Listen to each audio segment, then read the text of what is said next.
bonanga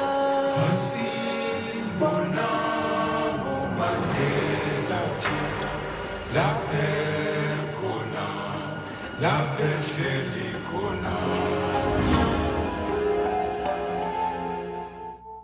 Bienvenue, je le disais tantôt en début d'émission, au centre de traitement de maladies dites incurables. Ce soir, nous parlons d'insuffisance rénale. De plus en plus de jeunes en sont victimes, le disais-je aussi. Pourquoi la jeunesse est-elle exposée alors que d'antan, on parlait de vieillesse? Vieillissement était associé à l'insuffisance rénale. Quelles sont les raisons de ce revirement total? C'est en compagnie des professionnels de santé que nous allons nous enquérir de nouvelles informations. La dialyse est-elle incontournable ou alors faut-il systématiquement associer la dialyse au traitement des problèmes d'insuffisance rénale? Ce sera en compagnie de l'humble serviteur que nous allons traiter de ce sujet, Dr Dinilo, un médecin parasitologue, je pourrais le dire, mais je sais de vous que vous êtes un abonné du laboratoire. Vous ne donnez aucune information sans au préalable avoir passé tous les faits dans le firmament microscopique, si je peux le dire. Docteur Dinilo, bonsoir. C'est pour moi un plaisir de jouer le rôle de serviteur, comme j'aime si bien le dire, surtout lorsqu'il s'agit de santé. Aujourd'hui, c'est un sujet poignant. De plus en plus, l'insuffisance rénale fait des dégâts. Et ce soir, on va essayer de passer l'insuffisance rénale au scanner. Donc, nous vous convions à écouter cette émission avec un peu plus d'attention. Merci de ces promesses moléculaires parce que scanner microscopique, la particularité ou le point commun étant de pouvoir aller en profondeur afin de toucher la racine. Merci pour cette promesse, pour cette émission. Vous avez à côté de vous, professeur Emman Lipote. Je prends sur moi de le dire, le premier naturopathe camerounais. Je n'étais peut-être pas encore né quand vous commenciez, certainement, l'incertitude, vous étiez déjà dans le domaine de la naturopathie. Vous n'avez pas ce titre juste par hérédité ou alors transmission du père en fils. Le savoir vous a été donné, vous avez fait une formation dans des pays étrangers et vous êtes revenu dans votre Cameroun, contrairement à d'autres qui cultivent la fuite des cerveaux volontairement. Et vous, 90% de vos revenus sont dédiés à la naturopathie et dans les médias, vous êtes connu du grand public et pas des naturopathes, des chaumières. Premier naturopathe camerounais, Posseigné Lipote, bonsoir. Bonsoir Erich, bonsoir à l'Afrique, bonsoir à tous ceux qui, à travers le monde, suivent Afrique Média. Merci d'être invité. Merci pour la brièveté de votre présentation, professeur Lipote. Docteur Ondewaka, vous êtes psychologue du bien-être. Vous avez mis un pas de plus, un cran de plus sur l'appréhension thérapeutique, je voulais dire le protocole thérapeutique, l'intervention même, parce que vous augmentez votre savoir en donnant le plus qui est le volet émotionnel. Vous avez donné ce petit plus en reliant le physique et les émotions, en nous disant aussi, depuis votre première arrivée sur ce plateau, que l'émotion pourrait être à l'origine de plusieurs maladies. Aujourd'hui, on voulait savoir comment est-ce qu'une émotion pourrait endommager le rein de manière à provoquer l'insuffisance rénale. Bonsoir, docteur Ondewaka. Bonsoir Erich, bonsoir l'Afrique, bonsoir le Cameroun. Merci, docteur André Waka. On a les pathos gastro à l'international. Plus de 4 produits à l'international qui portent galamment et vaillamment, méritoirement son nom. Hépatase, érectase, on a 3 points de suspension, sinon ça pourrait prendre toute une émission.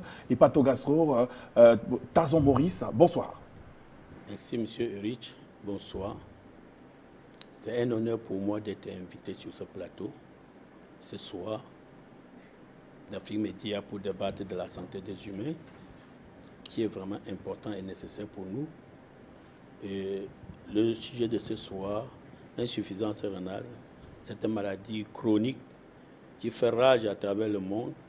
Nous allons le débattre ce soir et de la manière africaine, et chacun s'en sortira bien vaincu. Je prie tous les téléspectateurs de nous suivre et ils n'en perdront pas jusqu'à la fin. Bonsoir l'Afrique, bonsoir le monde. Merci de désigner la victime, hein, l'insuffisance rénale qui sera vaincue sur ce plateau. Au bout de vos lettres se trouve l'âme la plus meurtrière pour cette insuffisance rénale, c'est-à-dire le savoir. Le savoir est une âme, mais pour planter le décor de l'insuffisance rénale, nous allons en image le faire. L'insuffisance rénale est une anomalie persistante dont l'atteinte graduelle et irréversible de l'organe ciblé l'empêche de filtrer et excréter les hormones nécessaires à l'assimilation des nutriments pour le fonctionnement correct de l'organisme. Véritable problème de santé publique au niveau mondial, l'Afrique en est rudement affectée. D'ordinaire, l'insuffisance rénale touche les sujets de plus de 60 ans. C'est dire qu'elle est une maladie liée au vieillissement. Fait curieux, en Afrique, l'insuffisance rénale a cette inquiétante tendance à s'installer chez les sujets plutôt jeunes. Pourquoi? Quelques raisons peuvent expliquer ce dangereux paradoxe. Une vue panoramique dans les habitudes de consommation des jeunes donne à comprendre quelques raisons de ce revirement sanitaire qui gangrène la jeunesse. La charcuterie consommée en excès, saucissons, jambon, pâté, enrichissent l'organisme en cholestérol et protéines animales de haute qualité. L'excès de calories est donc stocké sous forme de graisse à l'intérieur du foie, ce qui détériore le fonctionnement de ce dernier. L'alcool consommé abusivement provoque des dommages graves tant dans le foie que dans les reins, détruisant ainsi les cellules hépatiques et rénales. Une préférence prononcée pour les jus transformés encrasse l'organisme, rendant ainsi difficile la capacité de filtration du rein. La surconsommation des anti-inflammatoires non stéroïdiens tels l'aspirine, l'ibuprofène, Voltaren, utilisés pour leurs effets antidouleurs par les athlètes et la jante féminine au moment des menstruations, inhibe la synthèse des prostaglandines, ce qui réduit la douleur. Par ailleurs, en inhibant la prostaglandine rénale, réduisant ainsi le débit sanguin. La filtration glomérulaire, immanquablement, en subit des coups. Voici citer quelques habitudes de consommation qui mettent à mal l'avenir et la santé de nos reins. Cité en guise de prévention, on pourrait éviter, pour peu qu'on veut bien changer, l'usage systématique de la dialyse qui, comme une épée de Damoclès, guette toute malade atteinte de l'insuffisance rénale. Docteur Tazon, Maurice, là on parle d'insuffisance rénale, pour pouvoir savoir ce que c'est, pourrez-vous définir en termes pas en termes africains, parce que facilité n'est pas africaine, en des termes simples, l'insuffisance rénale. Oui, riche. L'insuffisance rénale est une maladie grave qui entraîne une détérioration graduelle et irréversible de la capacité du rein à filtrer le sang pour envoyer au cœur et à excréter certaines hormones. Donc là, on note, quand on parle d'insuffisance rénale, il y a cette panne ou ce dysfonctionnement, c'est-à-dire le rein n'arrive pas à filtrer, n'arrive plus à bien filtrer le sang et à excréter certaines hormones. Donc le problème est au niveau des reins. Et cette atteinte est progressive et, comme vous le dites, irréversible, c'est-à-dire qu'on va difficilement changer la donne. De ce qu'on va retenir de votre première intervention, professeur Lipote, voilà une définition tout à fait scientifique. Mais, professeur Lipote, avec vos années d'expérience, comment est-ce que vous entendez la définition de l'insuffisance de cette manière? Quelle est la nuance, quel est le bémol qu'il faut apporter? Bon, disons que c'est parfois très simple de tomber sur les symptômes d'une maladie et en donner un nom. Ce qui fait qu'en médecine traditionnelle africaine, il y a comme si ces maladies-là ne nous concernaient même pas, en fait, parce que ce n'est pas nous qui avons nomenclaturé ces noms-là. Et encore que nous savons comment ça se passe, les comités scientifiques qui siègent avec la complicité de l'OMS dont les agents d'affaires qui sont à la solde de l'industrie pharmaceutique. Et cette industrie pharmaceutique qui définit les maladies de manière propagandiste afin de vendre les molécules, a donc multiplié par 1000, par 2000 le nom des symptômes sous forme de maladies. En ce qui concerne l'insuffisance rénale, le dysfonctionnement de l'organisme de manière globale commence par le dysfonctionnement du tube digestif. Ce dysfonctionnement du tube digestif part du fait de ce que nous mangeons, de ce que nous buvons. La réalité est que on parle de 60 ans seulement où l'insuffisance rénale est devenue récurrente. Bon, mais depuis les 60 ans, ça veut dire après la deuxième, du moins pendant la Deuxième Guerre mondiale, entre 40 et 44, qu'on a mis en place un système de reins artificiels à travers une machine. Alors, lorsque nous revenons un peu en arrière, on constate que c'est pendant la période de guerre que le problème des reins a connu plus de mobilité, du moins a fait bouger la communauté dite scientifique, parce que quand je dis dite scientifique, c'est que des gens qui font la science de récupération dans le but de vendre quelque chose, non de comprendre qu'est-ce qui ne va pas. Alors les reins doivent être c'est des filtres.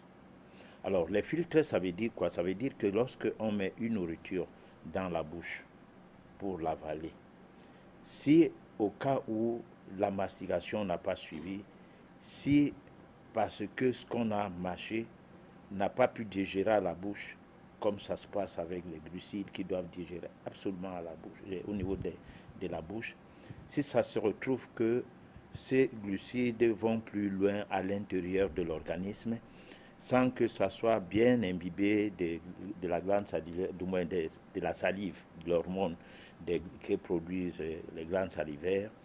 Alors, au niveau du duodénum, il va se passer un désordre.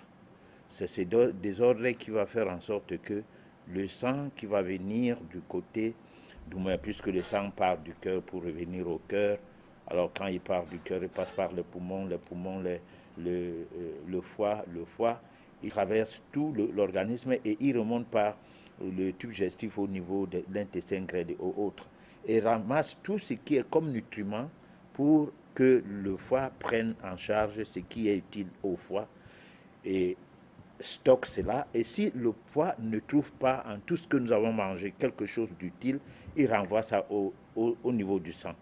Et quand ça arrive au niveau du sang, puisque ce n'est pas un sang propre qui vient au niveau des reins, c'est-à-dire les composants du sang n'étant pas forcément ce que devrait avoir le sang, les reins auront des difficultés de pouvoir filtrer le sang.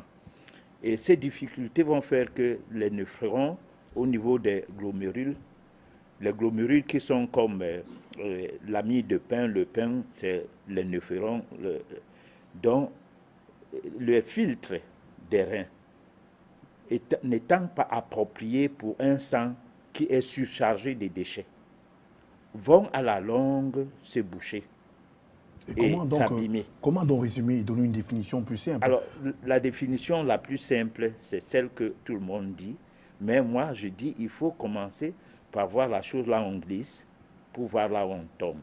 Parce qu'on ne peut pas soigner au jour d'aujourd'hui l'insuffisance rénale sans tenir compte des médicaments qu'on prend pendant qu'on est diabétique ou bien pendant qu'on a l'hypertension, qui sont des produits qui se reversent au niveau du sang et qui viennent boucher également les néphrons. Donc, la définition est que l'insuffisance rénale est un mauvais fonctionnement des reins dû à des déchets. Et là, ces déchets sont l'excès de médicaments. On arrive, on a vu ça, et le sel, et les protéines animales et tout, bien des choses qui boucheront, qui ne vont pas permettre aux reins de mieux fonctionner. Dr Jeans Nilo, ce rein, on a parlé du dysfonctionnement du rein. la définition est toute facile, mais en ce qui concerne du traitement ou la prise en charge de l'insuffisance rénale, c'est toute une autre chose, un véritable parcours de combattant, parce que jusqu'aujourd'hui, lorsqu'on commence à atteindre de l'insuffisance rénale, c'est tout comme le diabète, l'hypertension, c'est à vie, et ces maladies, parfois même, dans l'état de gravité, séquestrent le malade. Quel est votre point de vue sur l'insuffisance rénale aujourd'hui? Quelle tendance donneriez-vous à cette maladie? Oui, comme le professeur disait tantôt, l'insuffisance rénale a une histoire, parce que les siècles antérieurs n'ont pas connu assez d'insuffisance rénale. Dans les années 60, évidemment, on a remarqué le problème du rein, et puis les techniciens se sont mis dans des recherches dans le but de traiter uniquement le rein. La dialyse est intervenue, mais le véritable problème, c'est l'origine de la maladie, c'est quoi? Cette médecine qui voudrait toujours qu'on essaye de détruire quelque chose, non pas à l'origine, mais par la conséquence, est quelque chose d'étrange. Ça donne ceci de particulier, détacher les gens de la réalité. Pourquoi est-ce que le rein ne fonctionne pas? On remarque aujourd'hui une forte recrudescence en hypertension, en diabète, et on ne se pose pas de questions. Une médicalisation sauvage, mais on ne va pas vous dire que les médicaments sont pour beaucoup. Et pendant qu'on veut se battre pour des recherches plus allégeantes, il y a le diktat de l'Organisation mondiale de sa santé et ses réciteurs de cours qui ne sont que là pour maintenir les gens dans des erreurs. C'est grave aujourd'hui, de plus en plus, les jeunes en souffrent. Mais ce qui est curieux et ce que beaucoup ne savent pas, c'est qu'il y a beaucoup de faux insuffisants rénales, mais qui sont aujourd'hui dialysés. Alors c'est très dangereux. Ça ne va pas. Et je connais même un pays en Afrique où un homme d'affaires a diffusé les appareils d'hémodialyse un peu partout, et il y a des fortes commissions aux médecins qui vont réussir à mettre quelqu'un sous insuffisance rénale à cause d'une machine qui a décidé par un calcul idiot de la créatinine et qui te rend du coup insuffisant rénal et candidat pour cette dialyse qui est une voie mais qui n'est pas la solution. Voilà.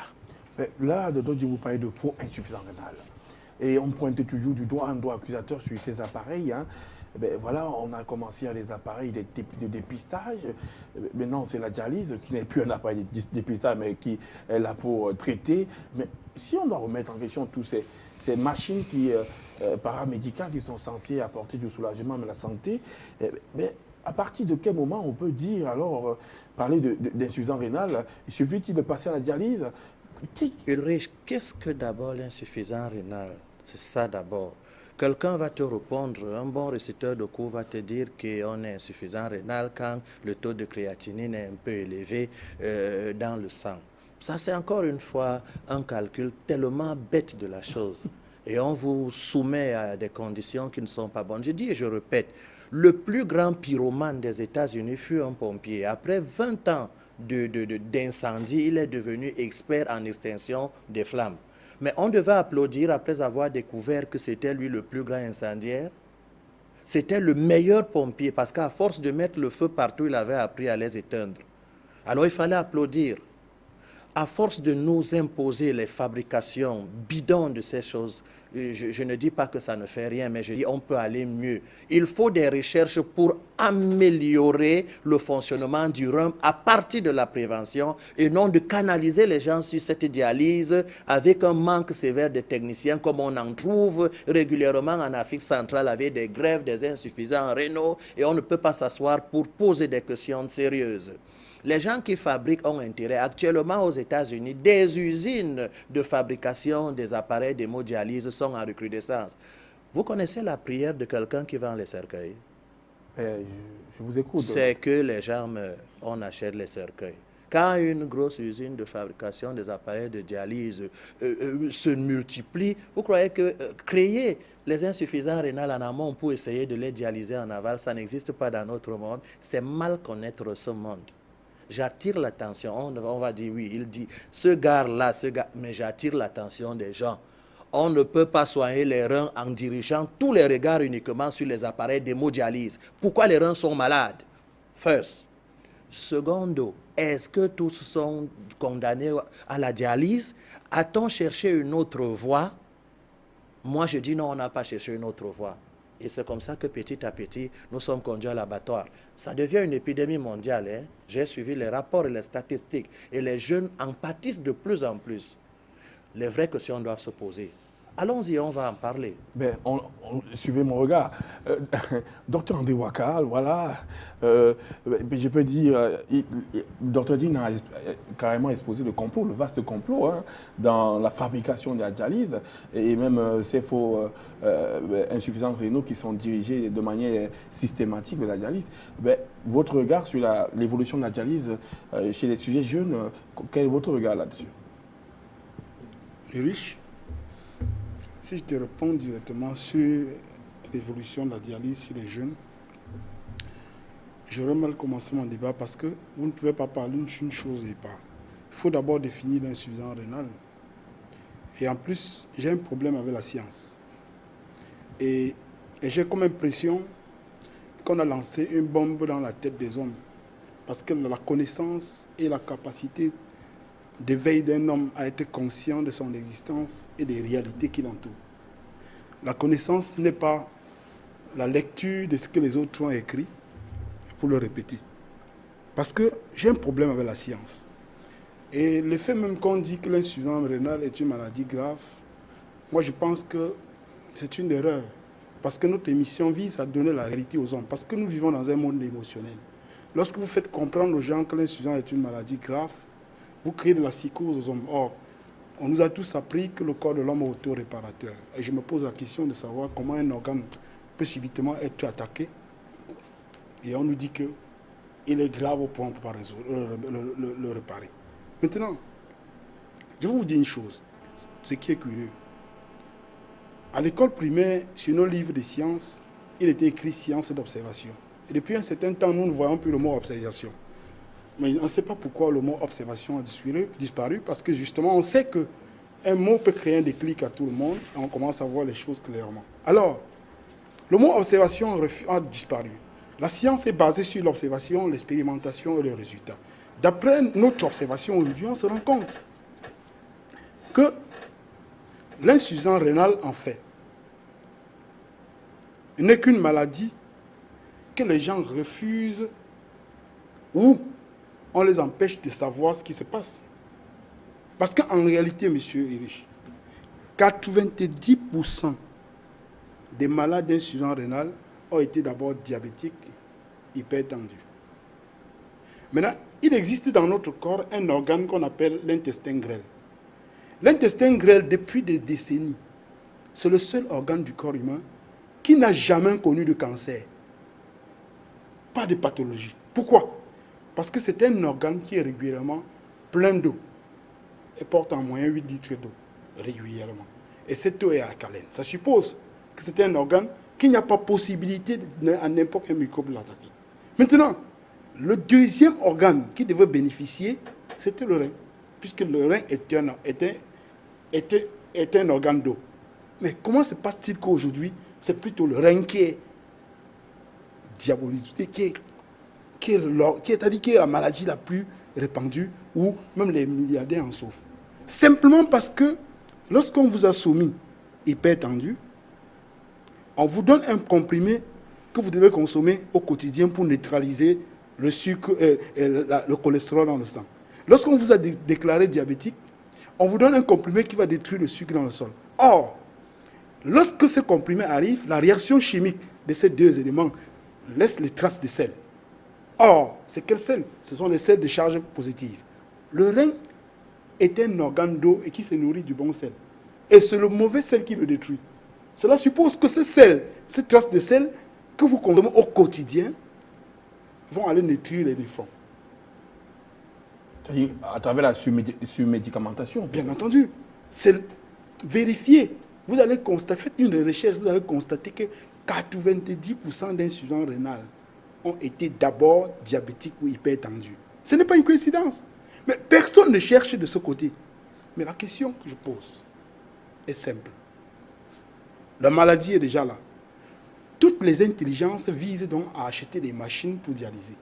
Pourquoi est-ce qu'on ne se pose pas la question de savoir si est-ce qu'on peut trouver une autre voie? Parce qu'en réalité, de façon claire, on nous a tous appris Et le monde nous demande. Regardez, dans l'air que nous respirons, il y a 21% d'oxygène, 1% de gaz carbonique, 78% d'azote et 1% des autres résidus du gaz.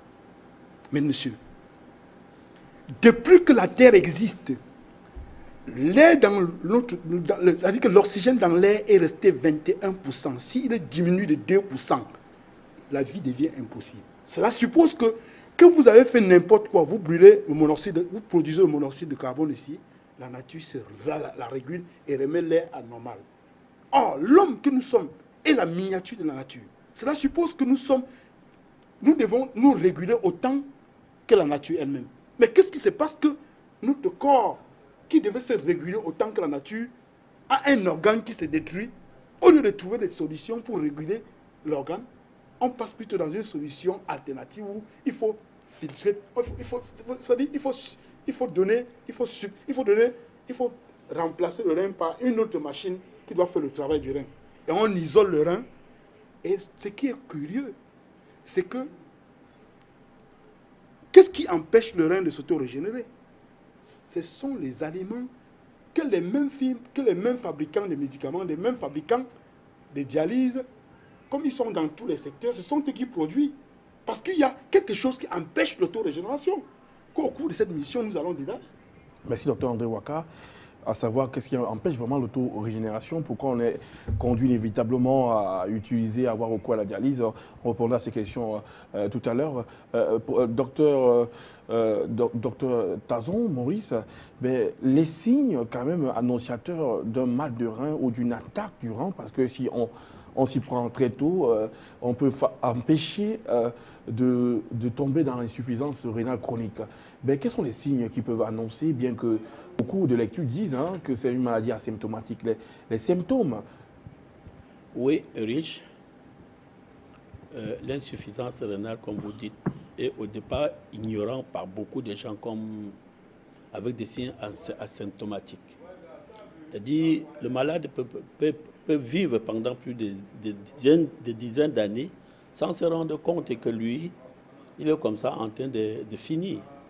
Mais il se rend compte exactement quand sa capacité normale est à moins de 25% pour les reins qui fonctionnent. Et pendant ce temps, ce n'est que la fatigue qui envahit tout son corps et il ne peut même pas se rendre compte que lui, il est en train de finir.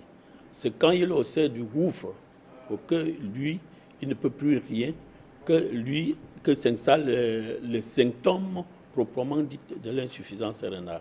Parmi ces symptômes, il y a le gonflement des pieds, le gonflement de la cheville, des jambes ou des paupières. Il y a douleur aux mictions et diminution du volume d'urine.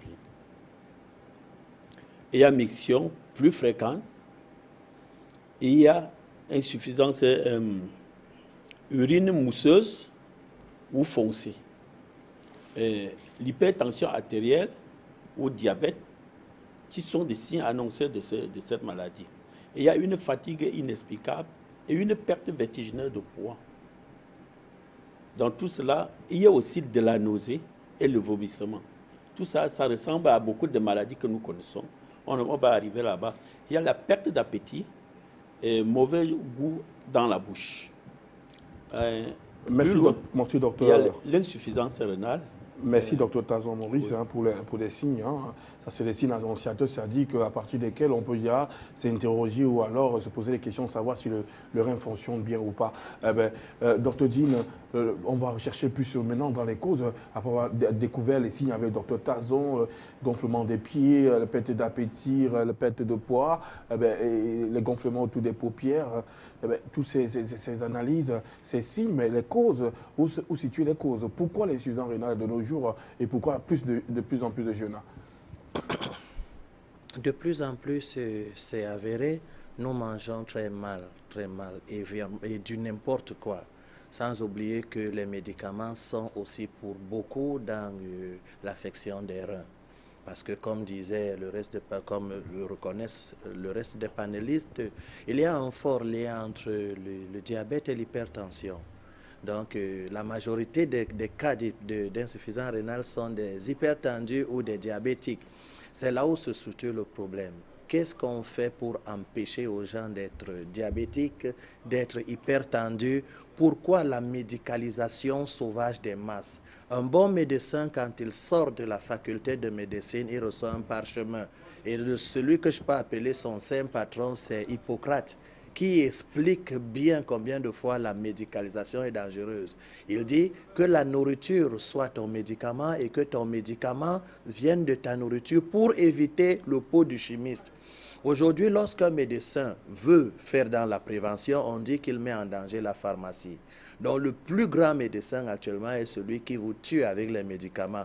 Grave alors si vous êtes assuré. Pour pointer, on va vous médicaliser comme vous ne pouvez pas imaginer. Il s'en suivra une perte du fonctionnement des reins. Et la dialyse est une voie mais pas une solution. Docteur Djinou, ça veut dire que ces médicaments qui sont prescrits pour diverses maladies pourraient de manière peut-être inextricable occasionner, après avoir traité la maladie pour laquelle elle a été destinée, à aggraver, détruire le rein, ou alors on parle des faux médicaments qui sont la contrefaçon de ces médicaments. La hargne de médicaliser les masses, c'est créer des maladies pour vendre les médicaments. C'est un circuit. Il est reconnu, par exemple, que l'association du gingembre et du curcuma est un anti-inflammatoire au pair. Les qui sont allés vers là-bas. Je dis bien le ginseng, le gingembre et le curcuma sont des anti-inflammatoires plus puissants que l'ibuprofène qui nous détruit à la longue. Mais pourquoi est-ce qu'on ne va pas vers là? Et il y a ce que les Bassa appellent par exemple le mboboye, par exemple, et il y a les Douala appellent ça le mbombondi, qui est un nettoyeur des reins. Pourquoi on ne veut jamais envoyer les gens vers là? Il faut remplir les hôpitaux des appareils de dialyse, comme j'ai vu un exploit la dernière fois, on nous présentait comme un exploit africain, un gros bloc opératoire. Non, ce n'est pas ça. Pour en finir avec l'insuffisance rénale, c'est possible. Commençons d'abord par une prévention en interdisant n'importe quoi à la consommation. Je ne veux pas noter parce que si je parle par exemple des brasseries, il y a de fortes chances que Bon, en fait, vous comprenez. Donc, il faut que les gens sachent qu'ils doivent manger ce qu'ils connaissent, ce que leurs ancêtres mangeaient. Ces nouveautés conservent n'importe quoi. Choisissez la médecine la plus douce qui soit avant d'avoir les reins soi-disant bouchés pour connaître le circuit infernal de la mise en dialyse et tout ce que ça comporte. J'insiste vraiment là-dessus. Parce qu'on peut décider de mettre fin à l'insuffisance rénale facilement. Mais les appareils de dialyse qui donnent beaucoup d'argent aux fabricants, là, ça va se passer comment? Et il y a un fort lien entre la médicalisation volontaire des masses et la recrudescence de l'insuffisance rénale. À bon entendeur, continuez à manger trop de saucissons, buvez les médicaments comme vous voulez, allez chercher les assurances pour avoir les médicaments comme vous voulez, quand vous voulez. L'insuffisance rénale vous attend assurément. Assurément, ouais, vu qu'ils sont couverts par l'assurance. Professeur Nialipote, là, dans les causes, vous situerez les causes principales de l'insuffisance rénale, où est-ce que vous les situerez? Alors, l'insuffisance rénale, les causes, on a commencé à les toucher petit à petit. Mais moi, je vais dire une chose. Nous avons été permis, parce que Afrique Média, c'est une chaîne panafricaine, nous avons été colonisés et la colonisation a eu pour effet de faire en sorte que nous dépendions d'un système et ce système a formaté nos cerveaux. On ne peut pas en vouloir les médecins parce que l'industrie pharmaceutique finance les facultés de médecine et enseigne que ce qui est susceptible de permettre à ce qu'ils rentrent dans ces fonds. L'industrie pharmaceutique finance les recherches et ces recherches ont pour but de gagner de l'argent. Alors, le problème d'insuffisance rénale, c'est un problème qui prouve aujourd'hui que nous mangeons mal, nous vivons mal. C'est-à-dire qu'on est en déphasage total de ce que les chrétiens ou les religieux appelleraient aller dans le sens de la volonté de Dieu. Parce que le produit vivrier, ce qui sort du sol, pour un sol sain, un sol propre, où il n'y a pas eu d'engrais et tout, ne peuvent jamais bloquer les reins. Mais si nous mangeons et nous buvons, si nous mangeons les produits d'agroalimentaire, c'est-à-dire qui proviennent de l'agroalimentaire, si nous buvons des boissons sucrées venant des usines, donc de ces agroalimentaires, n'oublions pas que c'est les mêmes patrons des firmes pharmaceutiques, c'est les mêmes personnes qui ont des firmes dans le domaine agroalimentaire. Alors, c'est difficile qu'un médecin vienne à une chaîne de télévision ou bien dans les médias circonscrire le fait que les additifs alimentaires qui sont associés soit dans les médicaments, soit dans les boissons, bloquent les reins. Il ne les dira jamais. Soit il ne le sait pas, soit il le sait, parce qu'on ne peut pas dire qu'ils sont tous malhonnêtes. Il y en a beaucoup qui ne savent pas. Ils ne doivent pas savoir, parce que par exemple, si on a dit à un enfant 1 + 1 = 2, il le dira jusqu'à il vieillit, parce qu'il manque de raisonnement. À l'école, on ne raisonne pas, on réfléchit. On réfléchit pour avoir les notes et pour avoir le diplôme. Dès qu'on a le diplôme, on devient un monsieur respectable, surtout lorsqu'on est un médecin, on est un privilégié. Alors, résultat, comment peut-il sortir du fait qu'il cesse de dire 1 + 1 = 2, alors que 1 + 1, ça veut dire 1 ajouté à 1. Ça ne peut que faire 1. Donc, le sucre plus de l'eau, on a un liquide. Et ce liquide, il y a même des risques qu'on ne croit que c'est de l'eau. Il faut goûter pour savoir que ce n'est pas de l'eau. C'est 1 et 1 qui font 2. À partir de ce moment, on va comprendre que tout ce que nous mangeons, qui n'est pas sorti du sol, parce que notre mamelle nourricière, c'est le sol, hein, et l'air nous donne l'aliment positif, l'oxygène. Le sol nous donne des nutriments, et ces nutriments-là sont des aliments négatifs. Mais cependant, si nous les cuisinons bien, si nous les recueillons bien, si nous mâchons ça bien, le corps aura tout ce dont il a besoin, et l'eau qu'on va consommer comme aliment neutre va venir réguler l'organisme dans le cadre de l'acide base. Et là, la vie de l'homme va se passer normalement. C'est pourquoi je donne tout l'exemple pour ceux qui sont vivants dans notre monde aujourd'hui, mais qui n'ont pas eu à prendre contact avec des Européens, les Pygmées par exemple. Ils ont leur héritage de santé, ils n'ont pas besoin d'être diabétiques, ils ne sont pas dialysés, ils n'ont aucune maladie industrielle. Parce que n'oublions pas que l'Afrique devrait avoir ses maladies, l'Europe devrait avoir les siennes, chaque continent devrait avoir ses maladies parce que chaque région, chaque communauté a des maladies selon son environnement. Si vous aviez un mauvais sol, vous pouvez avoir des maladies qui proviennent des aliments qui sortent de ce sol. Les pommes de terre qui sont cultivées à un endroit où la nappe phréatique qui nourrit la plante n'est pas de bonne qualité, vous pouvez avoir une maladie à cause de ces pommes de terre. Mais si vous mangez, si vous avez un bon sol, vous n'avez pas de problème. Et si vous avez des maladies, des pommes de terre par rapport à votre environnement, ça ne sera pas forcément les mêmes maladies qu'on va trouver dans une autre communauté qui n'a pas les mêmes problèmes, même en plantant les pommes de terre. Donc l'Afrique n'a pas besoin de maladies telles que la dialyse, l'hypertension, le diabète, le cancer, et tout ce que nous avons aujourd'hui, parce que c'est des maladies qui n'existaient pas quand on n'était pas encore occidentalisé. Voilà. Donc on va chercher, c'est une donc c'est des maladies importées. Une importation tout simplement coloniale qui continue. Tout ça, la néocolonisation alimentaire, non scientifique. Scientifique. Docteur André Ouaka, vous situerez parmi les causes l'insuffisance rénale. Ulrich, vous savez que nous sommes dans un continent où nous ne sommes ni blancs, ni africains. Et c'est parce que nous sommes. Parce que nous imitons mal le blanc et nous ne faisons rien pour nous-mêmes. Le véritable problème que nous avons aujourd'hui, c'est la consommation d'eau. Si les hommes consommaient suffisamment d'eau, autrement dit, le temps que ce sel-là se cristallise pour détruire les uns, l'eau aurait aidé à diluer. Mais mes frères africains nous disent que dans la bière, il y a l'eau. Mais ils oublient que 100 bières ne représente pas une cuillère d'eau. Car l'eau a une mémoire. Si vous mettez une goutte de bière dans 10 litres d'eau, l'eau va copier le matériel génétique de cette bière et va devenir la bière. Donc, l'eau, c'est l'eau. Si vous ne consommez pas l'eau, attendez-vous à beaucoup d'autres maladies. Mais j'ai été curieux de visiter un hôpital la plus célèbre d'un pays africain, le Cameroun, où les dialysés, au départ, lorsqu'ils arrivent, on leur donne du lait. Maintenant, au cours de la journée, leur plat est chargé de viande de poulet.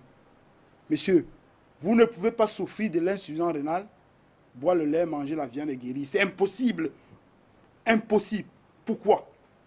Premièrement, lorsque vous mangez la viande, au départ, ça crée la saturation au niveau du tube digestif.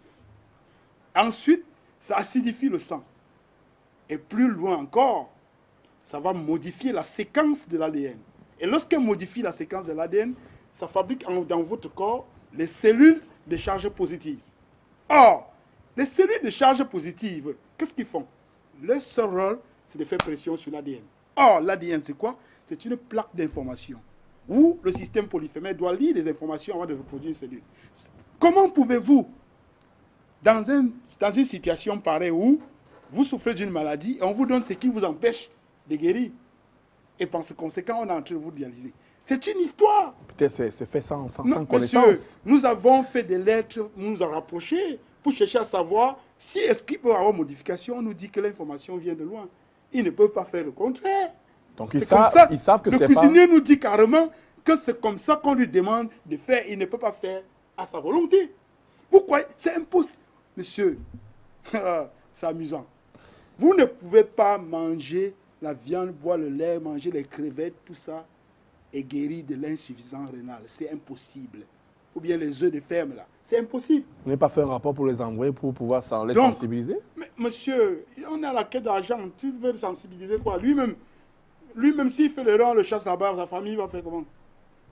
Hein, mon ami? Donc, c'est pour te dire que le malade d'insuffisance rénale doit mettre dans sa tête aujourd'hui que le mystère qu'on a créé autour n'est rien. C'est un organe qui est touché. Il suffit simplement que celui-là se soumet aux règles de la nature corrige ses erreurs. Et je vous donne un exemple. Aucun malade, que ce soit n'importe quelle maladie, si vous vous soumettez à une alimentation crue, pendant 3 mois, vous guérissez de toute maladie. Je dis de toute maladie. Vous ne mangez rien de ce qui est préparé. Cru, fruits, légumes, avocat. Parce que l'avocat va vous procurer de l'huile pour nourrir le cerveau. Donc, André Ouaka, il suffit... Vous guérissez de toute maladie. Pourquoi? Parce que lorsque vous préparez une nourriture, 20 minutes après, la nourriture perd tous ses enzymes. Donc, laissez-moi toutes ces choses-là. Vous pouvez guérir de toutes les maladies. Si vous respectez ce traitement-ci, vous guérissez. Donc, il suffit d'être végétarien pour... Manger cru. Manger cru pendant 90 jours. Aucune maladie ne peut résister dans votre corps. Il suffit d'être crudivore pour ne jamais tomber malade. Bien entendu, l'être humain... Je vais vous redonner la parole tout à l'heure, dans quelques instants. Il y a un appel qui vient de la Côte d'Ivoire. Bonsoir, monsieur. Monsieur Badoué, bonsoir et bienvenue sur Afrique Santé. Bonsoir, monsieur. Bonsoir, monsieur. Je vous remercie pour... Voilà, merci beaucoup. Je m'appelle Badoué, je vous appelle de la Côte d'Ivoire. Alors, je vous dis merci parce que vous nous avez fait beaucoup de choses. Alors, j'ai une préoccupation. Nous sommes dans les grandes villes et nous buvons l'eau qui sort des stations de traitement d'eau. Et le matin, lorsqu'on recueille l'eau, on voit l'eau qui est blanche, comme s'il y avait une poudre blanche qui a blanchi cette eau-là. Alors, quels sont les risques auxquels cela nous expose? Parce que ça n'a pas le même goût que les eaux issues des puits ou des rivières aux sources propres là. Voilà, donc c'est un peu ma préoccupation. Voilà, des pompes là, il y a de l'eau, c'est blanc comme ça, qui sont des stations de traitement. Alors, est-ce que cela aussi n'est pas la base des insuffisances? Parce que ici, par exemple, en Abidjan, on constate que cette même eau là rend plus clair. Voilà, ça éclaircit la peau. Où les Abidjanais sont clairs, bon, quand c'est là, l'eau est claire, est-ce que ça va le même impact que cela peut produire dans notre organisme? Je vous remercie, c'était ma préoccupation. Merci, monsieur Badoué, votre suggestion, ce constat-là. On va prendre M. Jules aussi. Bonsoir, M. Jules. Bonsoir. Allô? Bonsoir, nous écoutons. Bienvenue. Oui, bonsoir. Je suis très heureux d'écouter cette émission. Et étrangement, c'est le même problème que j'allais poser, le même problème que le frère de la Côte d'Ivoire. C'est-à-dire que au Cameroun, à Yaoundé, nous avons une eau. Sincèrement, quand on puise dans les robinets, vous savez qu'on a privatisé nos entreprises, on ne sait d'ailleurs pas pourquoi jusqu'à ce jour. Et c'est une eau, quand on la puise, après il y a un grand dépôt. C'est-à-dire, si ça reste dans un bocal pendant 2, 3 jours, je vous dis, c'est un dépôt, c'est comme de la boue qui se forme. Alors, est-ce que le fait de consommer cette eau-là n'est pas dangereuse pour la santé?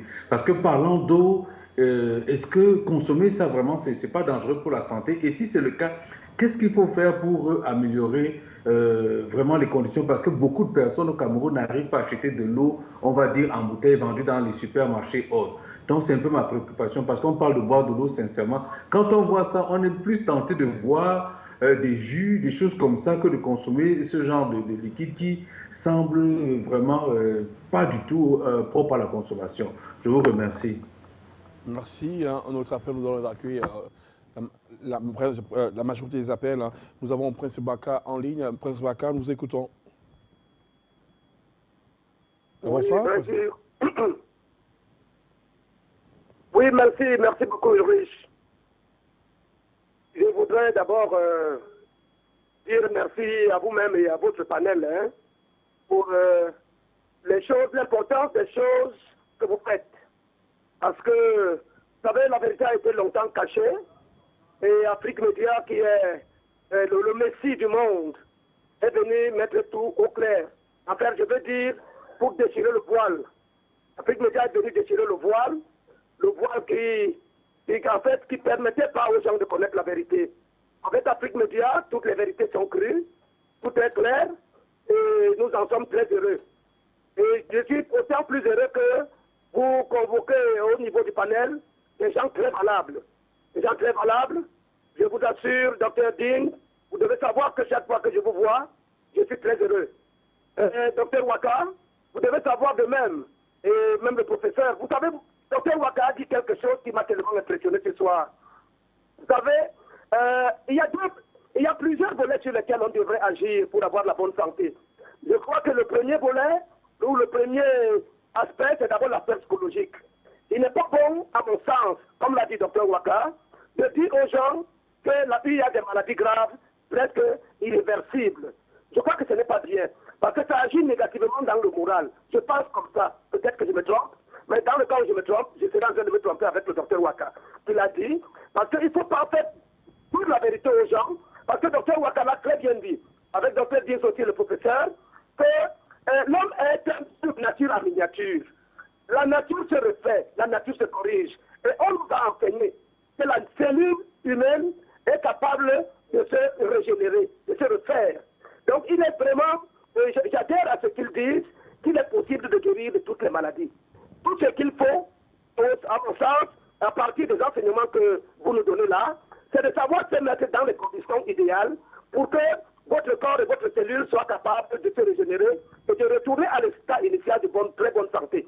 Je vais vous dire une chose, comme l'a dit le professeur sur le plateau, les gens sont tellement formatés pour rejeter la vérité. Rejeter la vérité. J'ai fait des expériences personnelles pour aller dans le sens des choses que vous ne pouvez pas dire là au plateau, que la plupart des remèdes qu'on nous donne, en réalité, c'est des choses qui viennent nous rendre malades plus. Par exemple, je vais vous dire, moi j'ai fait un accident, j'ai eu beaucoup de blessures, mais je vous assure, j'ai guéri de toutes ces blessures-là seulement en évitant que les plaies s'infectent, c'est-à-dire en nettoyant tout le temps avec une ocelle. Je n'ai pas mis de bétadine ou quoi que ce soit. Et je vais vous dire que mon corps a guéri sans cicatrice. Actuellement, quand on me voit, on ne sait même pas que j'ai été gravement accidenté et que j'ai eu beaucoup de blessures. Il y a beaucoup d'autres choses que j'ai essayé de faire, des maladies, seulement en corrigeant l'hygiène du corps, l'hygiène de l'alimentation, l'hygiène de tout, en fait, tout ce que vous dites là-bas sur le plateau. Donc, je voulais vous dire, vraiment, voilà comment les gens font actuellement. Quelqu'un m'a dit sur le plateau, je ne sais plus qui, je crois que c'est Dr Jim qui l'a dit, et c'est une vérité. Le rêve de tout fabricant de cercueil, c'est que les gens meurent de plus. Ça, c'est sa prière quotidienne. Je crois que les gens qui font des remèdes ont intérêt à ce que les gens soient malades. Au point que je pense qu'on on ne peut pas faire ceux qui font les remèdes ne peuvent pas faire les remèdes pour que les gens guérissent.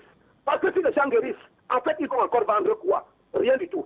Donc, je crois qu'on devrait plutôt, au lieu de nous parler de la santé pour tous, par la multiplication des médicaments, on devrait plutôt nous parler de santé pour tous. Merci, Prince Baka. L'intervention était longue, tout aussi enrichissante.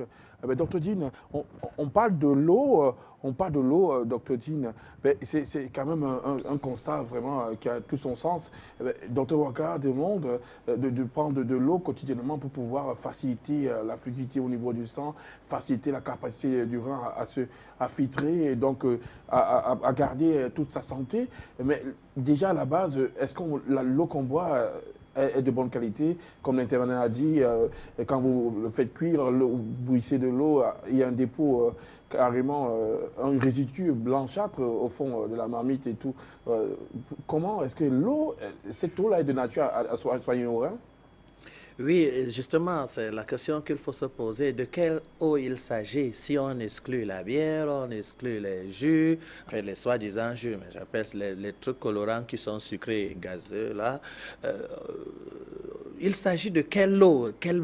Mais je refuse quand même, ça, je mets ça sur moi, que les gens consomment l'eau des robinets. Ça, à mon avis, pour avoir beaucoup voyagé en Afrique, je sais très bien que nous faisons empoisonner lentement et sûrement en buvant l'eau des robinets.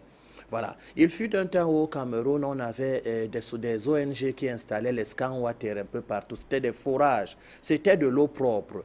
Après, on a vulgarisé l'eau du robinet avec du matériel qui n'est pas bon, des canaux qui sont d'abord rouillés, qui sont très mal entretenus. Et si vous faites un tour dans les camps de traitement des eaux, vous ne pouvez pas boire l'eau du robinet.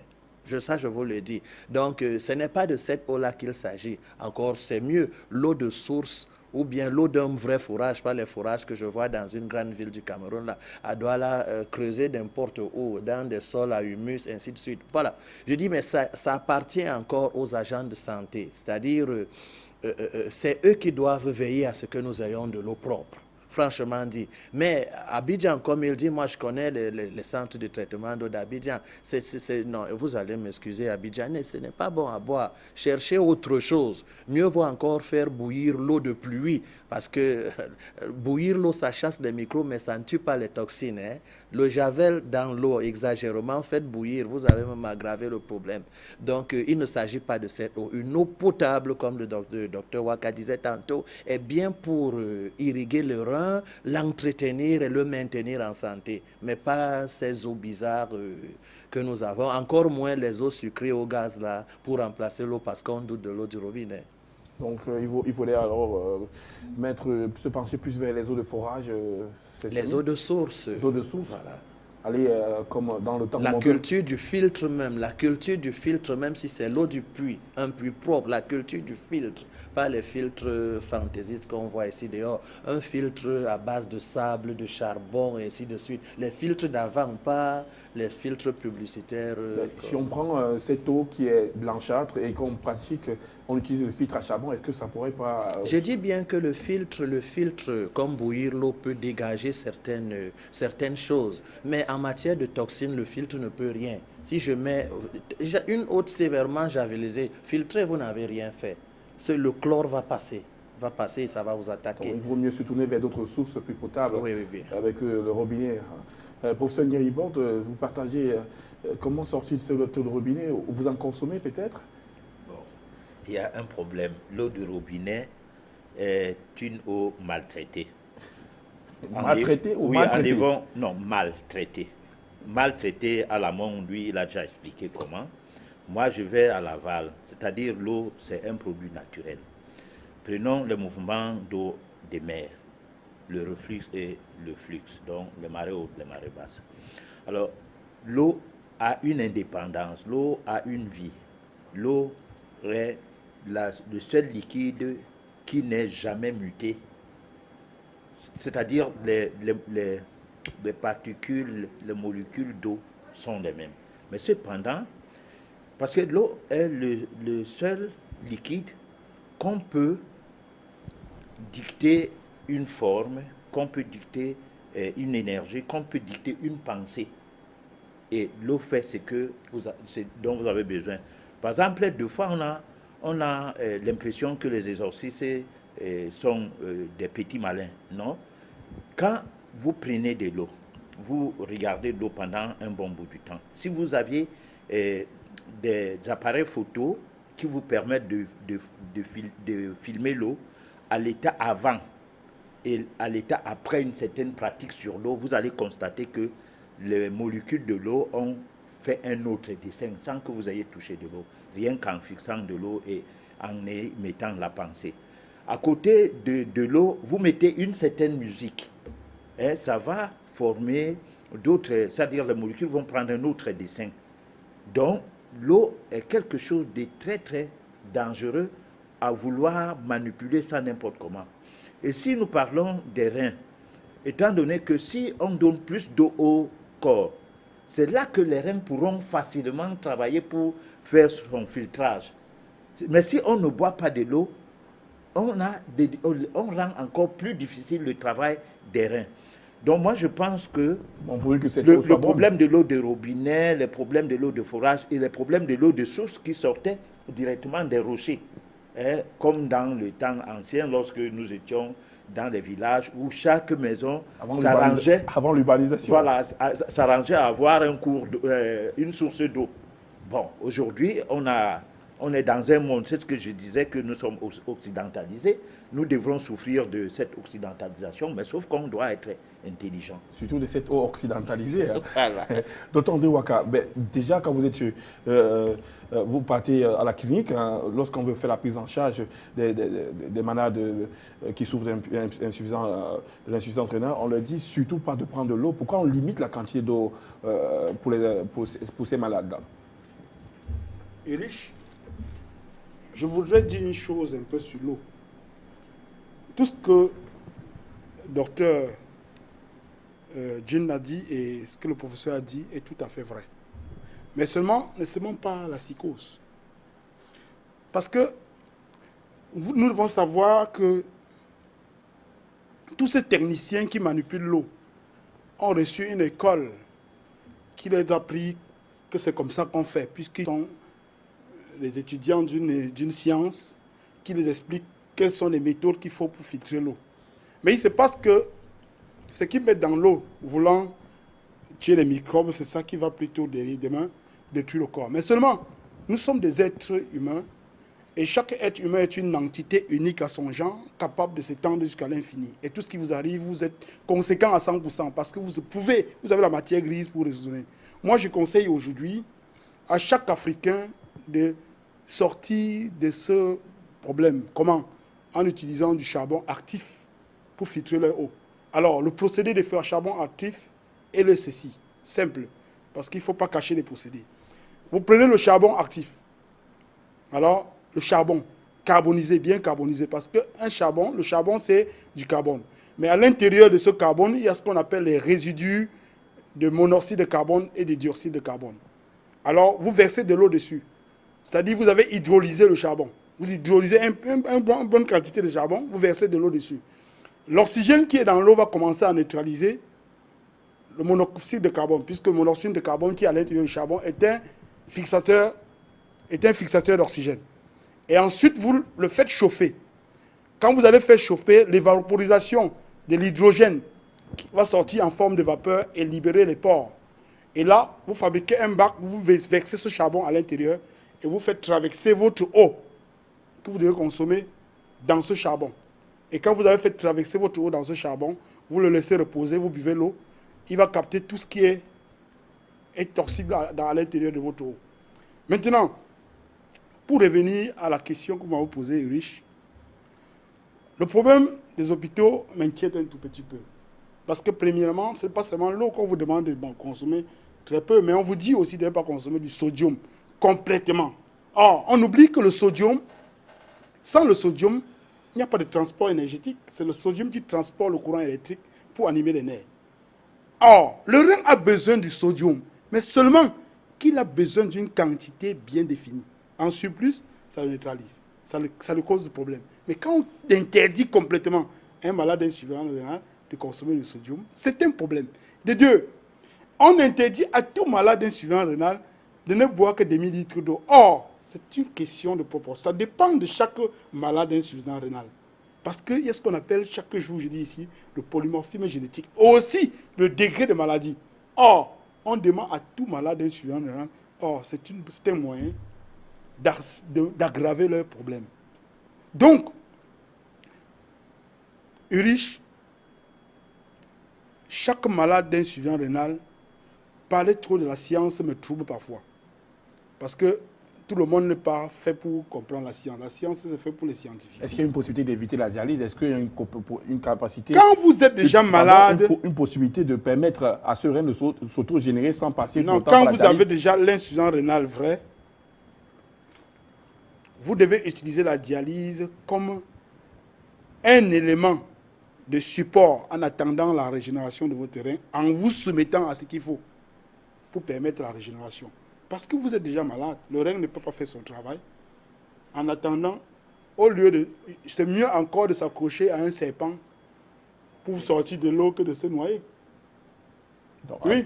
Donc, il s'accroche sur le serpent parce que même le liquide bleu, qu'on fait traverser votre sang à l'intérieur pour le filtrer, laisse le résidu de produits toxiques dans votre sang. Le corps de l'homme est un assemblage des éléments chimiques organiques et c'est l'assemblage de ces éléments de façon harmonieuse qui confère la vie. C'est-à-dire nous sommes une composante des éléments dont le corps connaît. Si un élément étranger se retrouve dedans, il y a problème. Il ne faut pas oublier qu'on interdit à tout patient d'insuffisance rénale aussi d'aller se soumettre à la médecine douce, au naturopathe. C'est ça, là c'est même encore plus grave. Parce que, regardez un peu. C'est un autre serpent, donc voilà, ceux qui vont s'approcher. Voilà, ça c'est le plus grave. Et ça c'est l'ombrage à la connaissance. Parce qu'ils ont créé un ombrage terrible à la connaissance. Et ça fait que je me pose la question de savoir ce que veut dire intellectuel en ce monde. Puisque c'est une affaire aussi grave que je ne peux pas imaginer. Le principe de la dualité fait que Dieu a créé sur terre que deux variétés d'aliments. Aliments alcalins et aliments acides.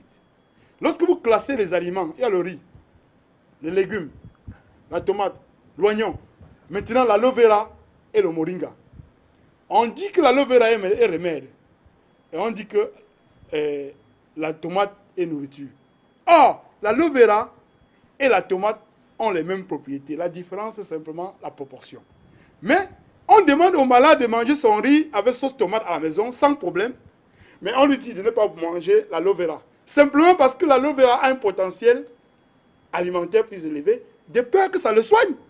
Parce que s'il boit ça, ça le soigne, ça serait un problème. Comment on peut autoriser, pourquoi on les interdit par l'autre de manger? Comment on peut autoriser à un homme de manger une chose qui est compatible à l'autre? Et on dit qu'on ne peut pas manger l'autre simplement parce qu'on lui a donné le nom de remède. C'est un problème. Parce que les médecins, c'est-à-dire que la science nous fait mal à la tête. Une bombe dans la tête. Celui-ci, c'est la nourriture et celui-ci, c'est le remède. Or, le principe de la dualité fait donc que Dieu ne crée sur terre que deux variétés d'aliments. Aliments alcalins et aliments acides. Merci, docteur André Ouaka. Docteur, pour terminer cette émission, docteur, les pathogastro-tasons, 75% des insuffisants rénaux, ont inévitablement 75% des hépatites. Oui, donc les patients qui sont atteints, qui souffrent des problèmes de foie, sont en clair aussi à développer une insuffisance rénale. Quel est le rapport entre le foie et les reins? Oui, monsieur Ulrich, et avec la permission de tous ceux qui se trouvent ici sur le plateau, un téléspectateur qui a posé une question qui est sortie de ma bouche propre. J'étais en train de dire que de faire la définition de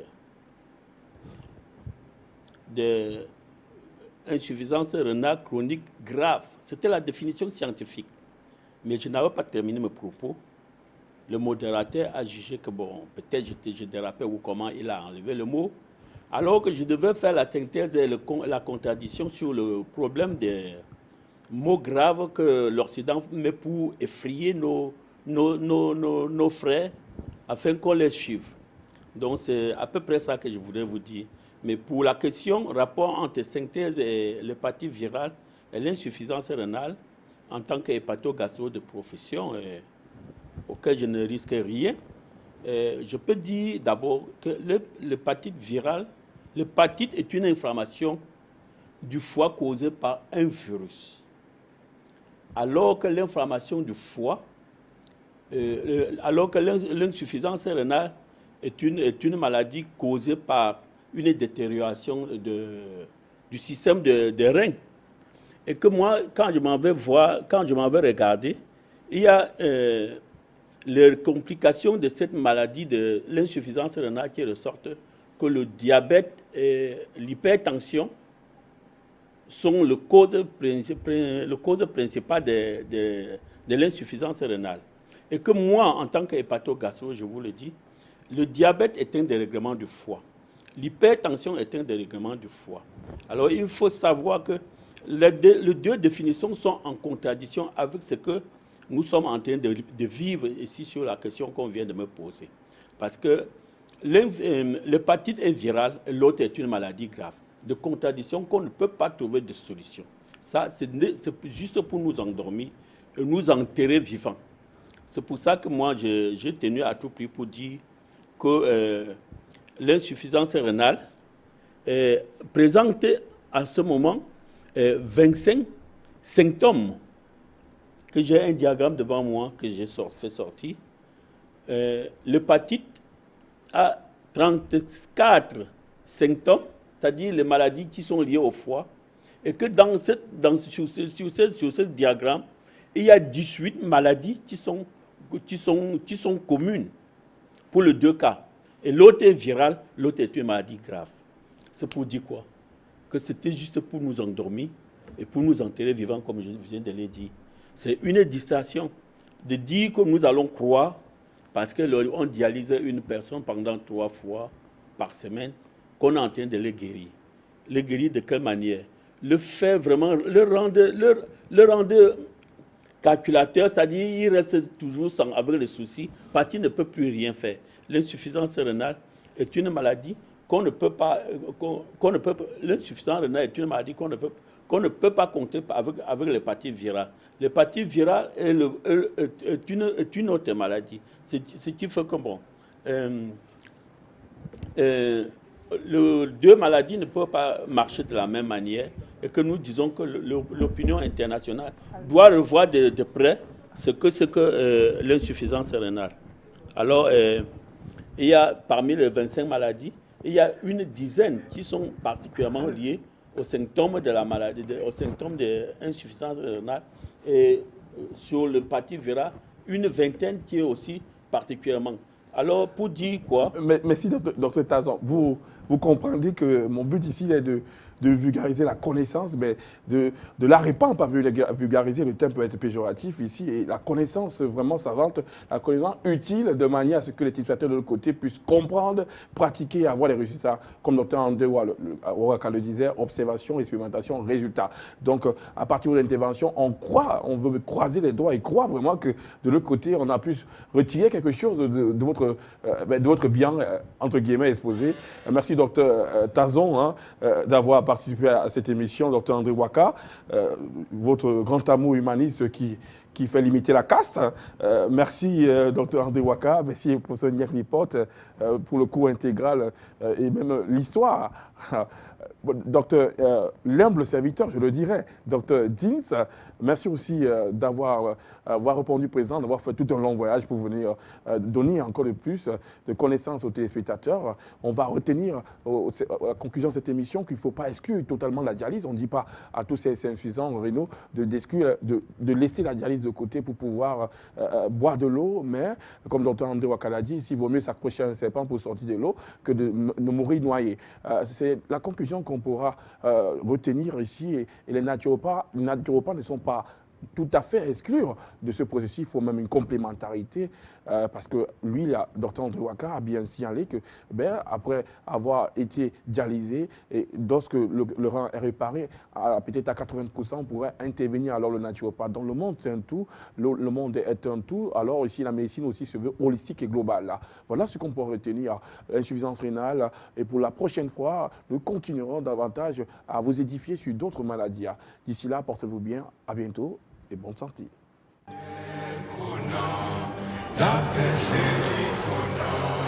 Hasimbo nanga